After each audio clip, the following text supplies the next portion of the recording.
A young girl grew up watching her mother use her body to entice men to sleep with her in order to exchange financial gifts.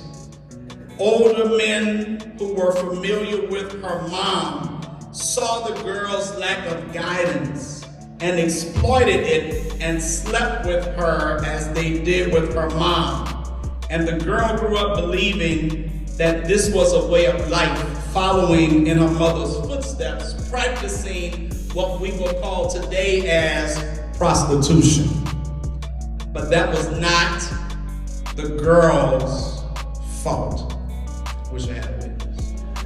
A boy watched most of his older cousins and uncles sell drugs as a way of life.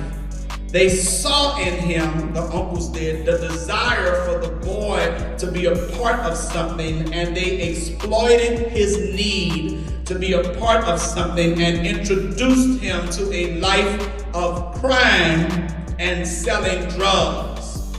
But that was not the boy's fault. Somebody here today probably can identify with a relative or someone who they know who has embraced a way of life because they saw that as a way to belong to something. They saw that as a way to be a part of something, and it may not have been God's will for their life. And because of their desire to be embraced and involved with something, they may have ended up doing something that was not like God, that was not like the world would have said was pleasant or joyful. But I want us to understand that in many instances, when we see people embrace something that is not like God, there is a small chance, somebody shout, yes there is. There is a small chance that that is not that person's fault. You would say amen better if you put yourself in the same situation.